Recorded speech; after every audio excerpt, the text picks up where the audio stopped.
biiroon investimentii industirii Oromiyaa ministeera industirii waliin ta'uun sosochii Itoophiyaa Oromiyaan yaa oomishtuu mata duree jedhu leenjii hubannoo cimsuu hooggansa magaalaa Adaamaa fi Mojootiif kenne. Sagantaa marii mata duree Itoophiyaan Oromiyaan yaa oomishtuu gaggeeffame kanarratti hooggansi biiroo investimentii industirii Oromiyaa hooggansa magaalaa Adaamaa Mojoo fi ogeeyyiin irratti hirmaataniiru. Barreeffama ka'umsa mariif ta'u dhiyaate keessatti sosochii warraaqsa oomishtummaa gama industiriitiin akka biyyaatti qabaman milkeessuu fi galma qabaman bira ga'uuf dhaadannoo warraaqsa Itoophiyaan yaa oomishtuu jedhuun mootummaan xiyyeeffannaa kennee hojjechaa jiraachuu ibsameera. Kana malees biyyattiin yeroo ammaa ce'umsa teekinooloojii taasifamu cimsuun aadaa hojii qabnu fooyyeffachuu kaayizanii biyyoota guddatanirraa muuxannoo qoddachuun hojiirra oolchuu humna namaa irratti hojjechuu industiroota moodeelataan babal'isuun oomishtummaa isaanii dabaluu investimentii jajjabeessuu fi biroo waggoota sadan kana keessatti hojiirra ooleen bu'aaleen gurguddoo dhufuu ibsameera. Bara 2016 oomishaalee industirii biyya keessatti oomishamerraa $2 biliyoona 2.9 ol bu'aan argamu ibsameera.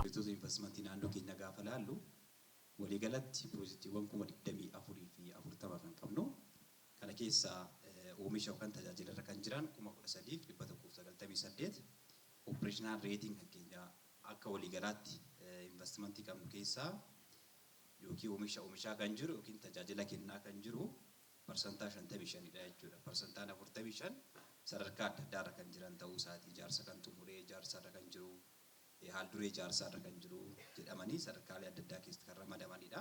Haala galuu biyya keessa oomishaa jiran kan haala addaatiin deeggaruun barbaachisaa akka inni ta'edha. Hooggansi marii kanarratti hirmaatan tokko akka jedhanitti hubannoon argatan gaarii ta'uu ibsuun sosochii Itoophiyaa yaa oomishtuu jedhuun horee hundeessuun akka magaalicha carraa bal'aa qabnu kana gara bu'aa qabatamaatti fiduuf intarpiriinaroota horachuun oomisha biyya keessatti fayyadamuun industirii jajjabeessuun dhimmoota hudhaataan furamuun deeggarsa itti fufiinsa taasifamuu qaba jedhan. Anis asirratti kan irratti hanqina jedhee kananii yaadu tokkoffaa hubannoo amma sadarkaadhuma magaalattuu yoo laallee hooggansa numa dabalate hojichi kun hojii guddaadha, damee guddaadha, hojii hubannoodhaan irratti hojjetamuu qabu jechuudha. Interpreneroota fi ogummaa fi kalaqa irratti sirriitti ciminaan yoo hojjennu industirii gurguddaa xixiqqaarraa kaasee keessattuu industirii godoo magaalaan Adaamaa waggootanii 3 dabarsinee kana waan fakkeenya ta'uu danda'u oomishaalee adda addaa hojii wal qabatee hojii babal'aan hojjetamaa turee jira. Bara kanas ciminaan itti deemamaati kan jiru jechaadha. Ilaalcha irratti sirriitti hojjechuu qablee hooggansa mana kana keessa seera qabeessummaan isaallee yoo ilaallate kan jedhu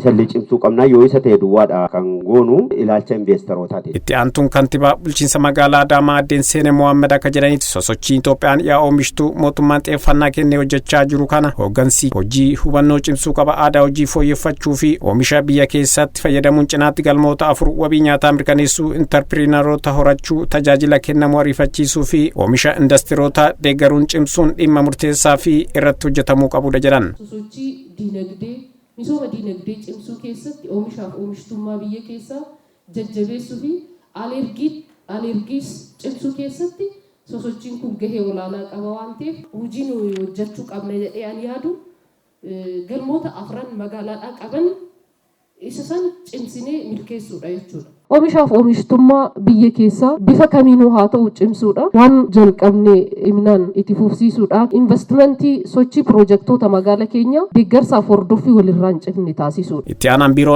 investimentii fi industirii Oromiyaa obbo Oshoo Kadir gaafii fi yaada ka'eef deebii kennanii akka jedhanitti milkaa'ina sosochii Itoophiyaan yaa oomishtuuf qindoominni hubannoo gahaa qabaachuu, investoroota hojiin eegaliin hojii keessa galchuu, oomisha industirootaatti fayyadamuu, qulqullina oomishaalee irratti hojjechuu, ergitoota jajjabeessuun dhimmoota rakkoolee jiran baafachuun abbaa itti gochaa yoo deemne jijjiiramni barbaadamu ni dhufa jedhan. Leenjii gadandameen kennu daayirektarra jiru waan ta'eef kana sirriitti qabatan gaariidha. Kanaaf gurmaa'insa keessan yoo sirriitti ibsitan gaariidha. Oomishuu qofa osoo hin taane kwaalitii irratti teeknikaalii waan sappoortii sin goonu kan caasaa wal qabatee ka'u akka biirootti wanti naannollee hin jirre. Keessattuu bara kana sosochii Itoophiyaan Oromiyaa yaa oomishtuu koreen sadarkaa magaalaatti hundeessuun karoora qindoomina baafachuun gara hojiitti galuun milkaa'ina sosochii industiriitiif qooda isaanii ba'uu akka qabamu ibsan. Karoora qindoominaa baafattanii eessatti kan jedhu jira waan ta'eef magaalaarra kutaa magaalaarra hanga aanaatti karoora gadi buustanii yeroo biraas cheeklistiidhaan ka hojii wajjin hojjennu.